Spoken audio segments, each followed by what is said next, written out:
All right, what's up, guys? We're back with episode 7 of the podcast. Today, we're going to be going over a question we get asked a lot as coaches is what's better, high volume versus low volume training, and what is going to get you the most amount of gains, what's better, what's not better, what's overrated, and so So forth. we're gonna answer the long-standing question that everybody has on their mind. Is it really high volume to tone the muscle and low volume to get strength? Yeah, Is this true? high reps for toning. Is it high reps for toning?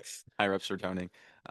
Okay, so I figured we could probably start off with understanding like what low volume is versus high volume, just to make it super simple, right?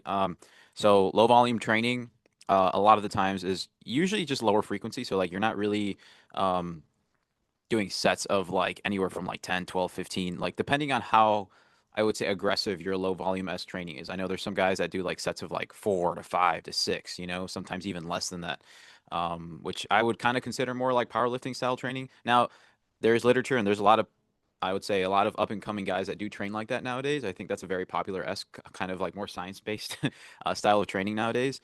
And then high volume training, which I would assume is more of like that 8 to 10 to 12, even 15 plus rep range. Um, and ultimately, I think that's where both of those camps kind of differ, right? So there's one camp over on this side that's like, nope, got to follow literature. I think 4 or 5, 6 reps is the most optimal range. Anything above that is like cardio. That's at least from what I hear. And then you get the other camp over here that's like, no, like, bro, you got to at least do like 10, 12, 15 plus reps of something, or else you're not training hard. So I think we could probably start off there and kind of like dissect on what our thoughts are on both camps. You know what I'm saying? So what are your opinions on like low volume Low volume training is or science definitely based? I think, I mean, low volume training has been around forever. It's just now that it is getting compared to the current literature that is coming out, right? So, like, yeah, according to the science that we have now, like a lower volume approach of training is technically more optimal, but it doesn't mean that a high volume approach can't be or isn't optimal. I think especially in and because you also have to consider like different training groups and different demographics. I think that in a demographic that is new to lifting, like a beginner lifting sort of individual, somebody that's brand new to the gym, a high volume approach can actually be extremely effective. And I use it with actually a lot of my clients that come to the gym that are like stock clients. I use a high volume approach because it's going to allow me to take them through more repetitions of a particular movement that's just going to allow them to get that movement pattern down a lot better, right? Like the more you can, like for example, if I have them going through a squat or a bench press, I can have them do 4 sets of 12, and that's going to be effective for them because they don't have the that movement pattern down yet. They don't have the same neural adaptation that I have on a press or that Gaunt has on a press, and so they're not going to get the same stimulus that we get there. And so, like in the beginner lifter population, that high volume approach is just going to allow them to really practice their form and get that movement pattern down, so that in the long term, it's a better stimulus for them. Um, Now, that I think is one of the greater case uses of high volume training. I think there is also a something to be said about alternating volume approaches. Anecdotally, for me speaking, I know that sort of alternating between a high volume and a low volume approach has allowed me to really save my joints. I just feel better overall. So I don't think there is a right or wrong answer here. Um, I think really this conversation is like it's like the semantics of bodybuilding. Like everybody's always going to argue, oh, high volume training is the right way. Oh no, low volume training is the right way. And it's like you're worrying about shit that doesn't long term doesn't matter that much, in my opinion. I think that like a bigger indicator of like, okay, how much you're going to grow from your style of training is going to be how intense it is, your intensity, the intensity behind your training. I think that is always going to be a bigger metric of growth. But yeah, so that's my take on low and high volume. Okay. So let's look at what the data says. So I have here pulled up basically what low versus high volume in terms of also like sets, because I know in the beginning I kind of basically just went around along rep ranges, which to a degree is kind of like the same thing that follows along like the amount of sets that you're doing too. So a more low volume esque style of training will be basically less than 5 sets per muscle per week. Okay. Uh, And then that could also anywhere from like 5 to 12 at least style training. So one of the things that comes to mind right now is John Meadows. So like I've ran probably like 10 of his programs. For many of you, if I mean, if there's some of you guys that know who he is, if you don't know who he is, I definitely would look him up on Instagram. He still has Instagram, YouTube channel, everything up, but he is predominantly higher volume for sure. If you do any of his programs, get ready to do like sets of like 20, 30, even sets of 100. It was the first time I'd ever done that. Okay. I do think that there are some of those old school programs that are just a little bit more on that high volume S style training. And I think it's really just due to the fact that a lot of those guys back in the 80s, 90s, one, they didn't have the research, but two, it was also something that was followed by a ginormous pump or like the feeling of doing something like that. If any of you guys have ever done like anything above like 50, 60, 70 plus reps, yeah, it's painful, it's grueling, but it feels awesome. I think that also comes back to like that whole intensity variable, like Hmm. doing a set of, of a set that is 100 reps. And so, whereas like something that is lower volume, something that's going to be, in a 5 to 8 rep range or lower, like you have to be extremely, extremely methodical and strict with your form in order to create the same level of intensity from that set as compared to, again, like a set of like 100. Yeah. And so that's where like the big discrepancy is too as well. Obviously, like regardless of the rep range that you end up doing or the amount of sets that you end up doing, like I would say like the most important part is going to be the quality, right? The quality of the set, the way that you move things. Rep ranges honestly differ from person to person, but I think at the end of the day, so as long as like the intensity is the same and you are pushing those sets to absolute failure, you're bound to grow. Now, what's better for you, I think, is really just due to how young you are, how many injuries you have, and ultimately how well you're able to control the load that you move. Um, because I'll tell you right now, I'm 28. I'm still relatively young, but there's a lot of things that I just can't do due to the sake of injuries that I used to be able to do when I was like 18 or 17. And I feel like a lot of the predominantly science based lifters nowadays that are on the bandwagon of doing sets of 4, 5 to 6 with extreme amounts of weight are have like youth on their side. So I do think that there is a lot of like It's come full circle. It's like reverse ego lifting. yes, it's almost to a degree. I would say, seeing the form that I see on a lot of them, they have really good form. It's not bad. It's definitely a little bit better than what you used to see back in like the early 2000s or like 90s or something. But in general, I think that's the biggest thing, right? Like when I was 18, 19, 20, I was able to do stuff like that too, and I was able to get away with it, right? Sometimes I was a little bit dumb about it, and I would go after like do multiple drop sets, stuff like that, right? Really fun stuff, but honestly, stuff that kind of catches up to you. I think as you kind of get older, maybe like 30s, 40s, 50s, especially if you've accrued injuries before, I just don't think that's something that's feasible. I think maybe going like a little bit less on load and maybe just increasing the amount of reps you have to do is probably going to be a little bit of a safer alternative. Um, but at the end of the day, it's just going to be what works with you the longest, right? What you're able to stick to the longest, and ultimately what keeps you in the gym the longest. Yeah. If you know you're doing sets of 4, 5, 6, and you're constantly battling injuries, or your knees start aching, or your shoulders start like freaking popping on you, or your elbows hurt, you start getting some freaking gnarly tendonitis from like loading the freaking tricep push down and like doing it in a certain angle, dude. Like you have to relax, you have to chill, Yeah. you have to probably switch some Switch it things up. around. Yeah. Um, that's the one thing I don't like is that I see a lot of science based or even just like low volume lifters right now overloading like the smallest like single arm tricep extension or like one arm like lat pull. Like I just don't see like the benefit of that. Like I don't know. I feel like you're probably better off doing maybe a little bit less load or maybe just prioritizing both arms at the same time.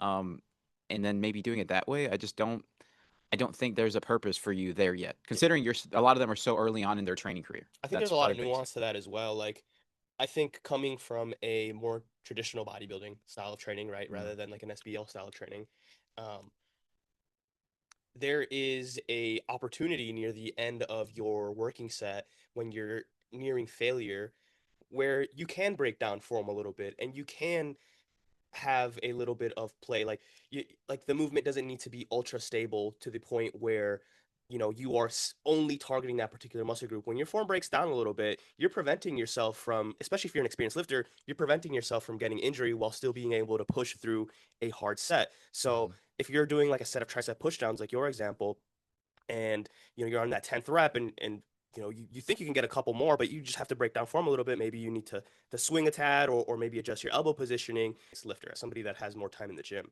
Um, And that's not an opportunity that you get through this SBL style approach of training, um, because it's so hyper fixated on just getting the, targeting that particular muscle group.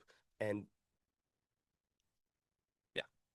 I mean, that makes sense. I think, yeah, so like ultimately in terms of volume, I think that a lot of guys that are doing it right now that are just it's like their thing, right? Like you scroll through their pages and it's their thing to have like some kind of like super ginormous amount of weight controlling something with like 20, 30 freaking straps on them, right? Like whether it's like a wrist strap or like freaking some of them are holding onto like a dual handle as they're trying to do something just to get like more neurological whatchamacallit, like more neurological adaptation with it or something like that. So I think a lot of that is I just don't think it's necessary. I think in the beginning, like you're ultimately just better off doing a lot of the basics. As you progress and as you get bigger, maybe after you do like just basic style training for like the next couple of years, maybe 3, 4, 5 years, doing stuff like that that's more like single arm focus or you're bringing up certain things, I think that's probably more useful during that time.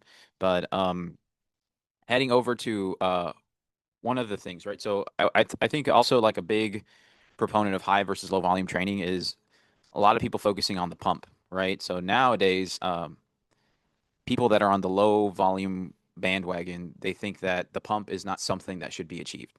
They think that it's something that's not necessary for muscle growth, and there's a lot of studies nowadays saying that it's not necessary for muscle growth. And there's the other bandwagon, right, of the high volume S, which honestly, that's most of the time what they're chasing. If you're somebody training high volume, most of the time they like having a really good pump, and it feels really good for them. Um, I've personally done both. Like I've done sets of like 4, 5, 6. I still get a pretty decent pump. Like I'm not like, but it's definitely not as good as if I'm doing something for like 10 plus reps. That's for sure. I've definitely seen that. I know there's people that argue that are like, you know what, if you do something that's super hard for 4, 5, 6 reps, like you're still gonna get a ginormous pump. But I've honestly seen a better pump and a more longer lasting pump when I've done more higher rep ranges. Now, you could say, yeah, like Gons, why does it matter? Like it's just a pump. It's proven not to give you any more extra results or something like that. I think that if it makes training boring for you, and you don't enjoy like having that effect, or maybe for you, it's like maybe you love the pump, but just because you read a paper saying that like, oh, it's not necessary, and now it's something that steers you away from the gym because now you're working in like lower rep ranges and you now just don't like it anymore. I think you're kind of shooting yourself in the foot. Like, why are you going to do that? You know, like I think the people lose sight of what they enjoy just because of research, or maybe just because an influencer told you, hey, vault this, you now have to do this. Like, I just don't think that's an effective way of thinking about it. I think that if you like it, even if there is research to tell you that you don't need to, just do it. I think just do it anyways. Like I don't think it's gonna really hurt you. Like you can still get pretty big doing those higher rep ranges, right? So, but what do you think? What do you think about the pump? Here's my cough drop. I'm sick. No, I mean, like, I definitely, I agree with that completely. When I train higher volume, I definitely find myself to be able to get a pump a lot easier.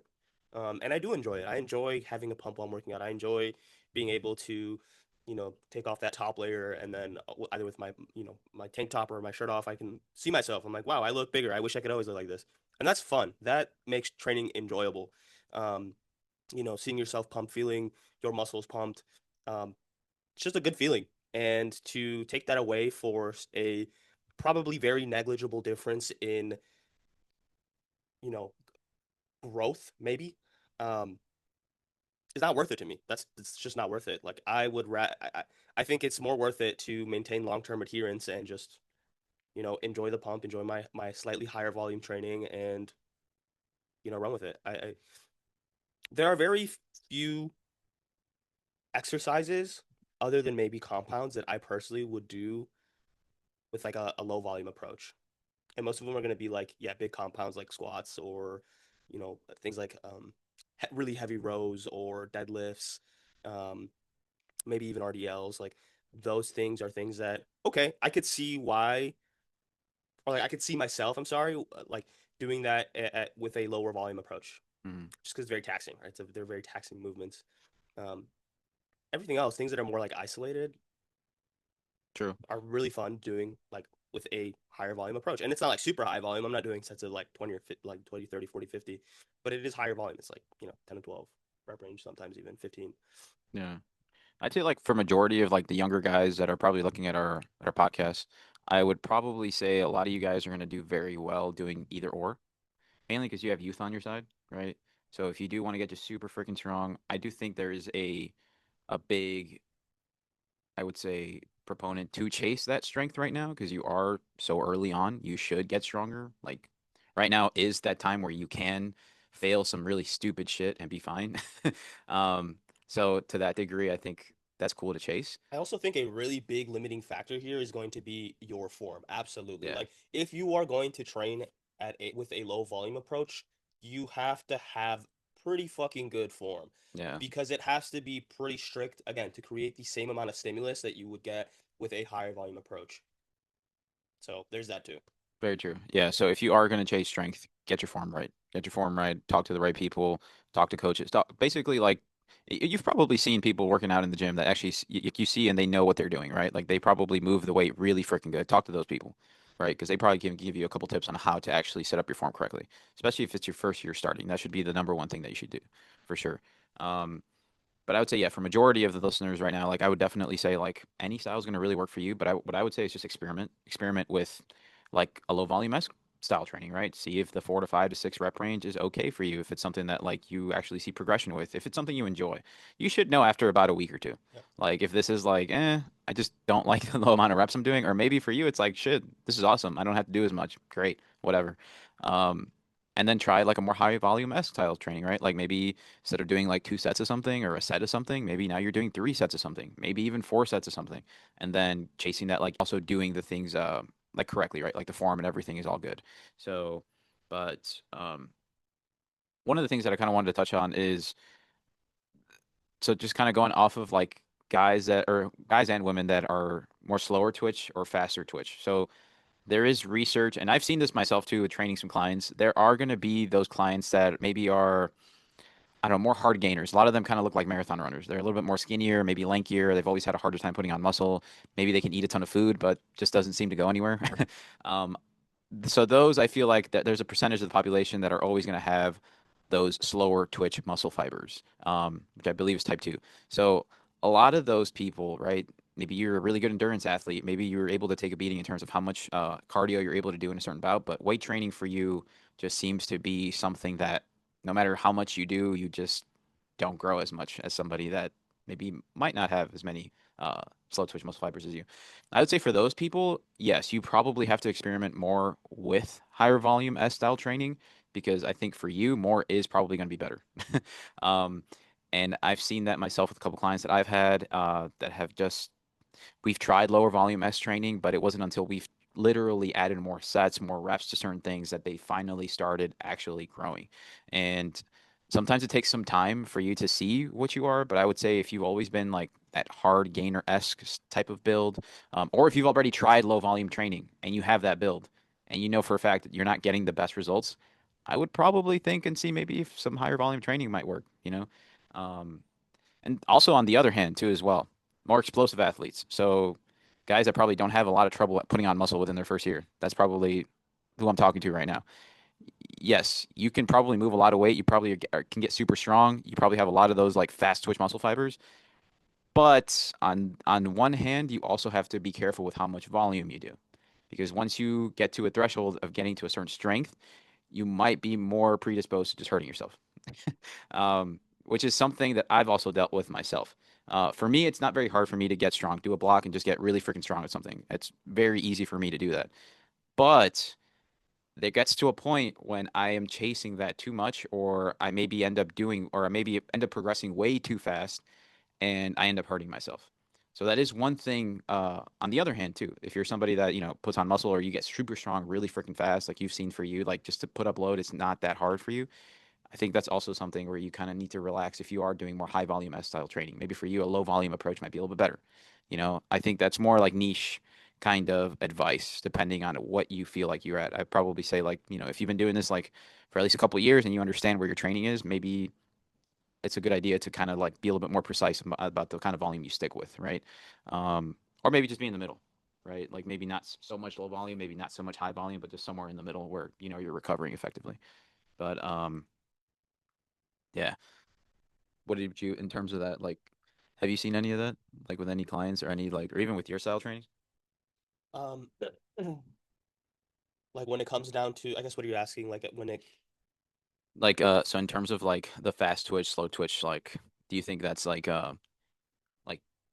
something that applies to some of the people that you've worked with, or maybe you've seen that, or I think in myself, I am somebody that tends to respond pretty well to like a higher volume approach. hmm Like some of the programs that I've run, um, for I ran a John Meadows program with you actually, and I've also run a um, Ben Pakulski program that was extremely high volume. And I feel like during those blocks of training, I had had some of the best growth that I have ever had. Um, and I was able to tolerate it. I was able to tolerate those high volumes of training. Um, and I think that is because, well, partially because I am just predisposed to being able to handle those, greater bouts of volume, as opposed to somebody that, yeah, probably has more fast twitch muscle fibers. I think I'm sort of in between in terms of like analyzing myself. I haven't really seen it with clients, but that's something that I really take into account with clients. But with myself, I know that like I could also do a low volume approach, and I've done that and I've grown from it. But I find that I just have grown more on a high volume approach. So like generally higher volume form of training, like I could just like yeah, I got better results from. So yeah. I think majority of the times, like people are usually like a mix of both.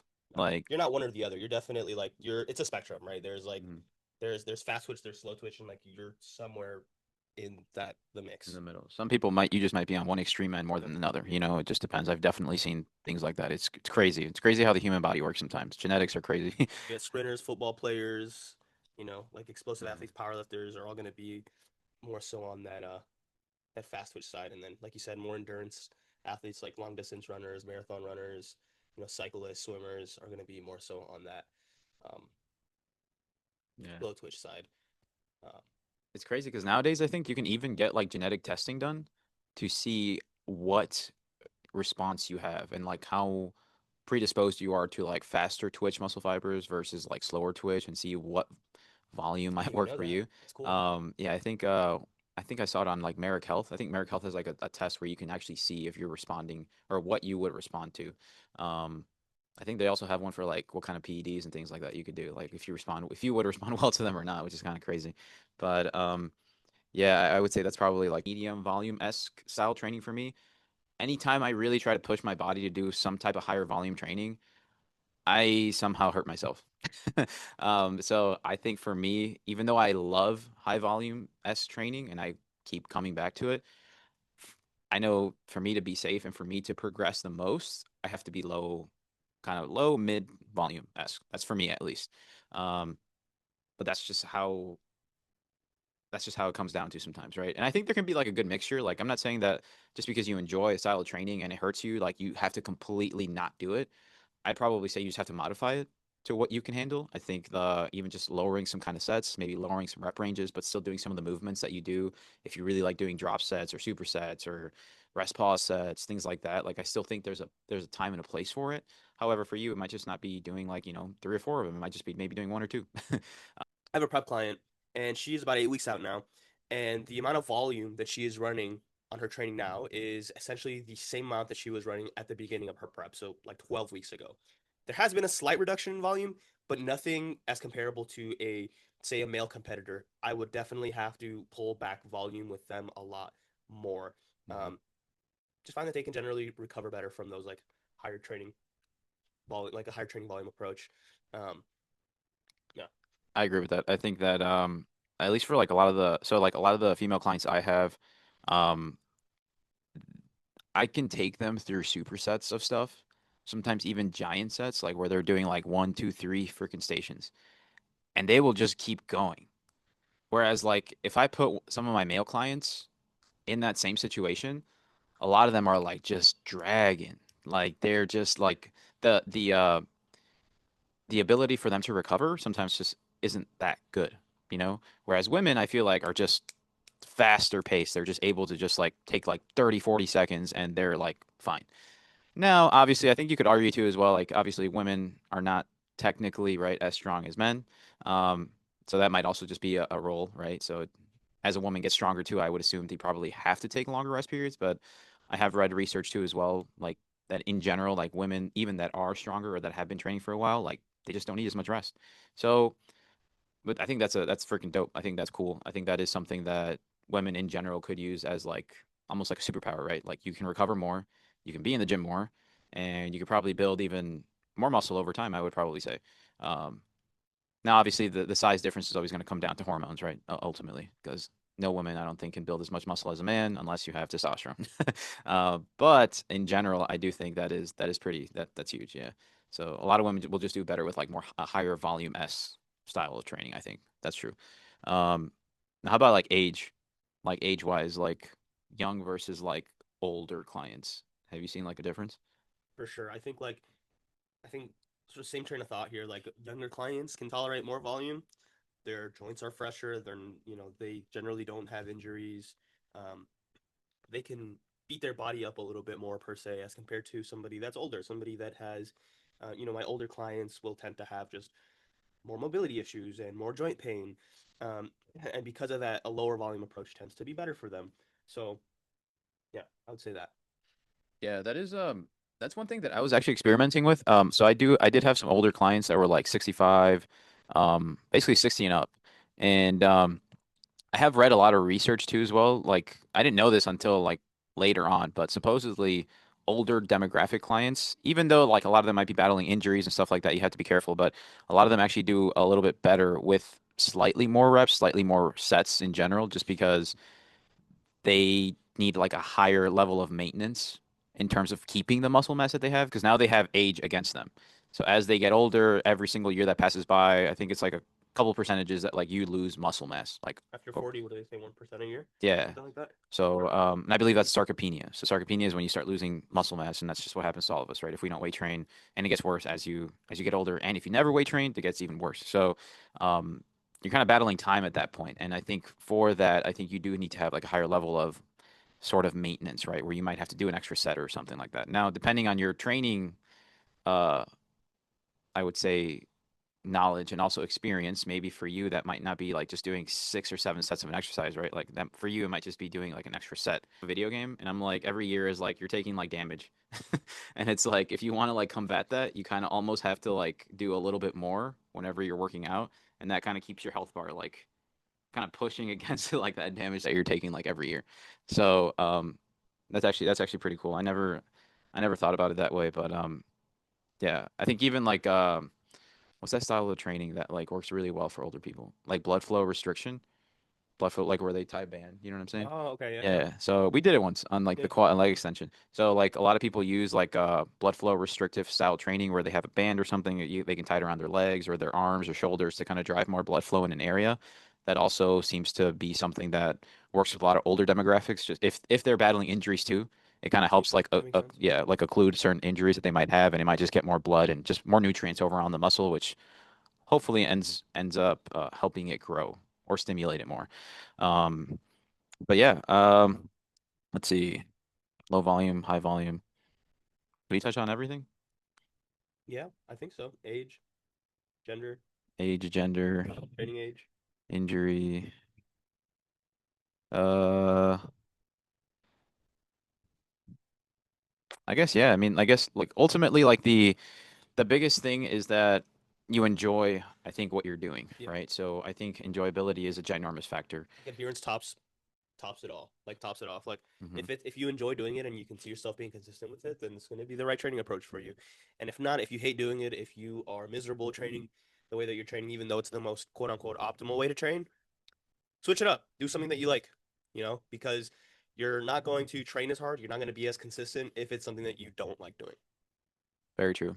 And Evan AS 000, they both asked basically the same question. They asked, what is the next machine or what is the next machine edition if there is any?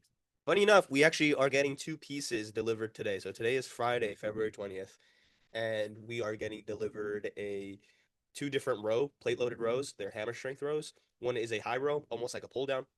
So it's going to be a high row, high angle like this. And then we have a horizontal row machine as well. So like I think it's a low row, right? Technically, it's a low row. It's the Or is it mid ISO row? rows. Yeah, so it's like a mid row and it has like the one that has like three grips. So like Yeah. one, two, and then Yeah. three, I think. So Yeah. both plate loaded. We've been, our community has been asking us for a while now to get some more plate loaded stuff, and so we thought that this would be good additions. We just sold our Cybex lat pull down machine. That was not a very popular machine, so we got rid of it. So bringing in some new pieces, and this is not. There's gonna be more. We are looking for Pull play over. a pullover and pop up, and you're like, this would be badass for the gym. Send it over. Um, we take your guys' feedback seriously. All the additions that we've been making to the gym have been based on your guys' feedbacks, our community's feedback. So yeah. Any other questions that we got? I don't know because there's Yeah. only two I saw in the story. I got we got one from Chris, and then we also have one from Kirk that we didn't answer last week. But all right, so this advice is from Kirk. He's been an OG here. And he was actually one of my previous clients too. But he asks advice for newbies or those who are not knowledgeable about weightlifting. Okay, so there's a lot of things. The um, loaded question. Gym, you might have to go to multiple commercial gyms. You might even have to try out a couple local gyms, right?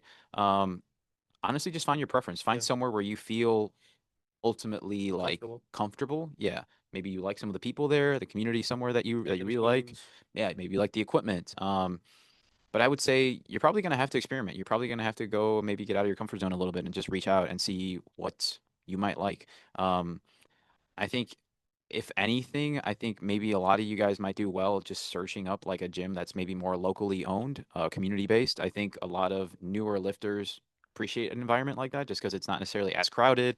Some Community oriented, where the people in that gym also want to see you, grow alongside them, then a local community sort of focused gym is a really good option because Mm, the people there generally are also going to want to give you advice, true. or want to help you.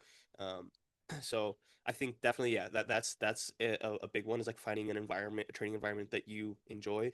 Mm, Um, and then the other one, I think another big one is like find a couple of um, creators or influencers that really speak to you, that you can really resonate with, and sort of like stick with that like a couple, like two or three, and stick with that philosophy for a while.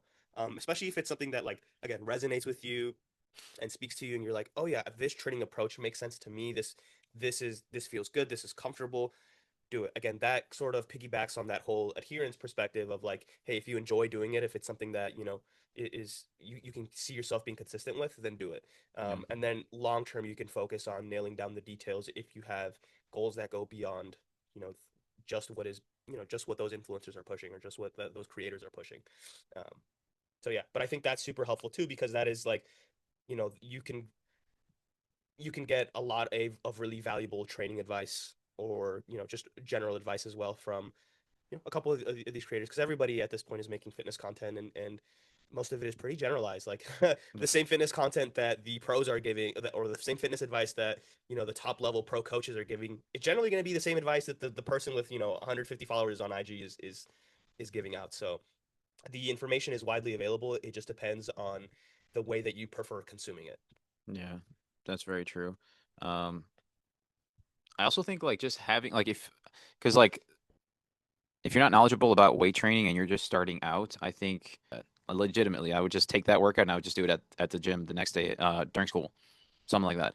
And that's a way that I learned like, oh, okay, this is cool. This is like I like this better, and you kind of start dissecting it for yourself.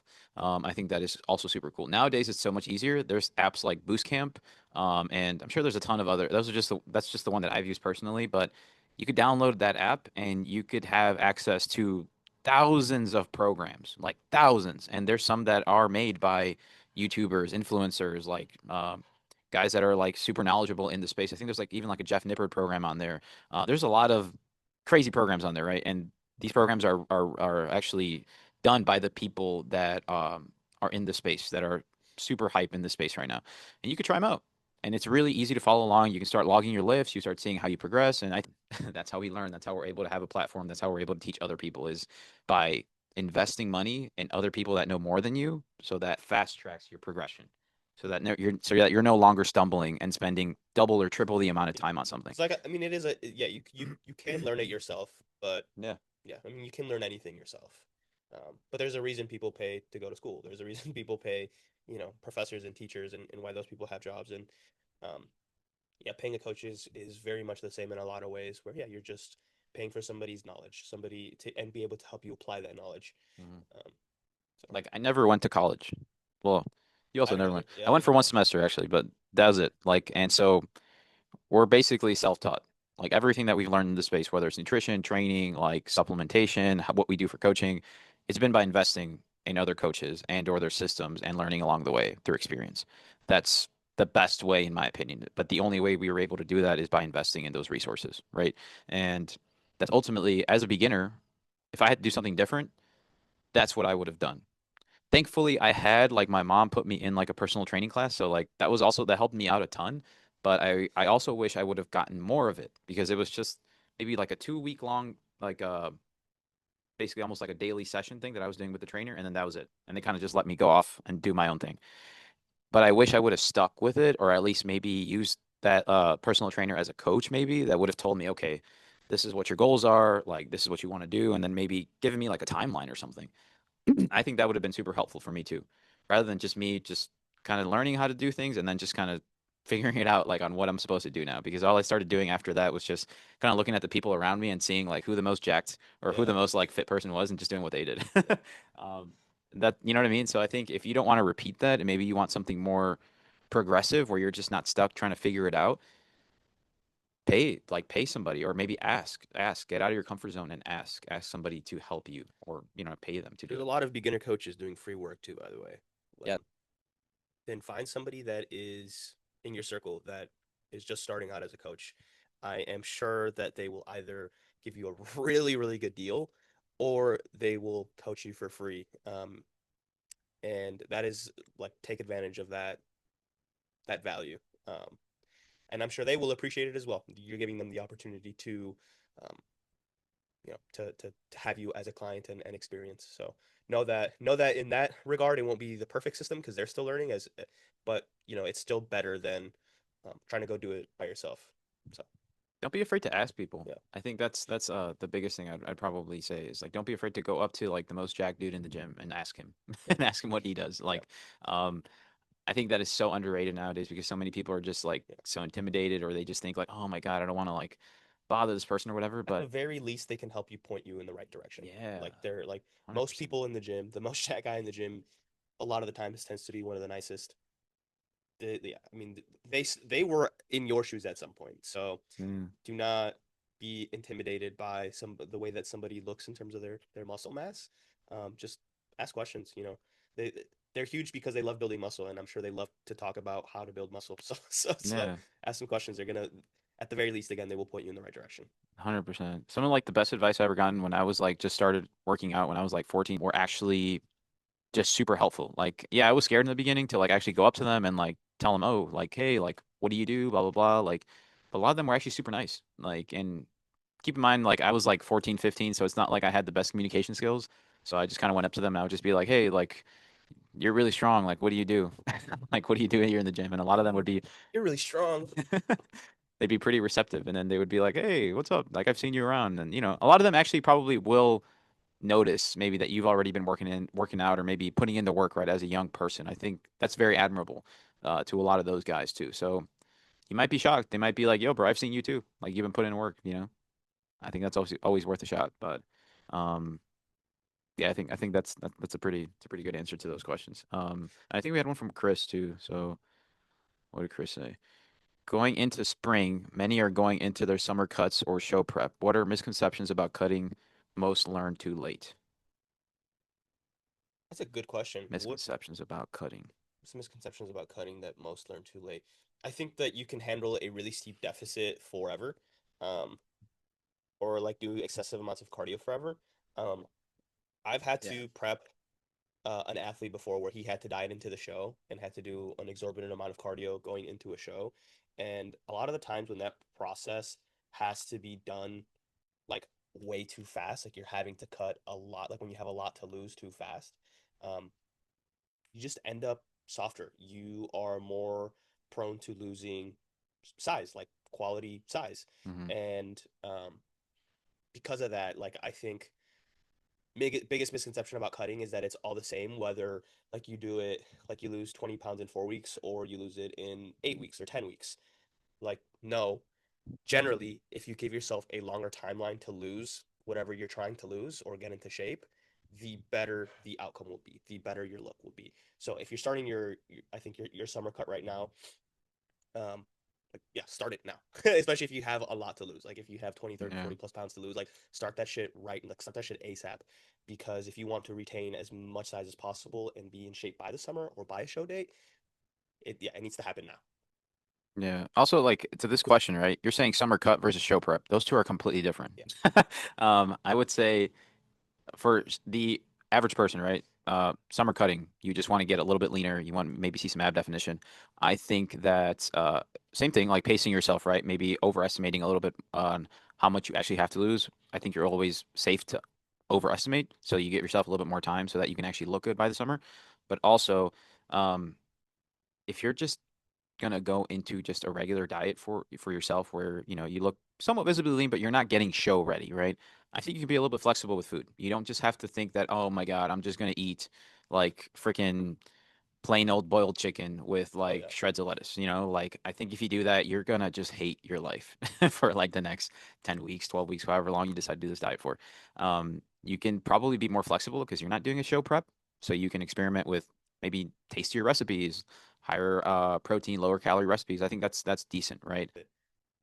I think yeah, that's huge. But yeah, if you're now talking about a show prep, for sure, like setting up a timeline, knowing when your show is, so that you know if you're even in that timeline range, and being smart about your nutrition, your training, starting to track everything, logging everything. Like you're just gonna have to take things a little bit more seriously if that is your goal, especially if you've never competed. So I think that is definitely huge. Um, I guess another misconception is the scale weight. I think too many people focus too much on being a certain scale weight that for them it like completely obliterates them when they're less than that scale weight and now they think they're like shrunk, you know? I just Oh, that one's big. Yeah. Yeah, like I don't think the scale weight is just a measurement. It's a tool. Yeah. It's a number. That's it. Yeah.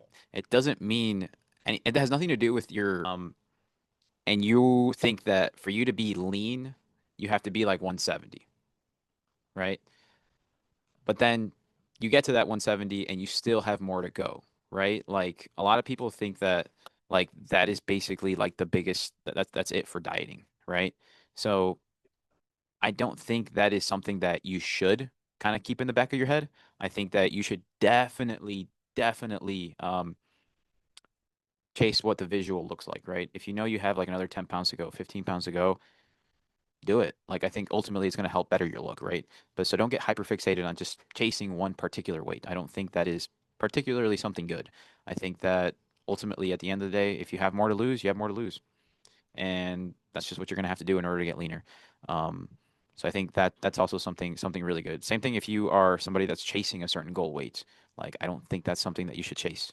Um, I think if you're getting clients, ultimately I would say it's kind of a little bit more my fault because they were more online clients, so sometimes I didn't have I couldn't actually I couldn't actually see sometimes like how much or I thought they were following the foods to the exact grams until I got pictures, and I had two clients before when I had said that I wanted them to eat like it was like 150 grams of rice. They thought that was raw weight. So they were basically cooking 150 grams of Uncooked raw, rice. yeah, uncooked rice, which cooked is like a lot. It's a lot of rice. Probably double, if not more. Yeah. Yeah. And they were like, we were still in a deficit because I kept cutting their calories, but I was like, this What makes is this? absolutely no sense. Like, there should be a bigger drop. And then I was like, take a picture of your meals. Like, just take a picture of your meals.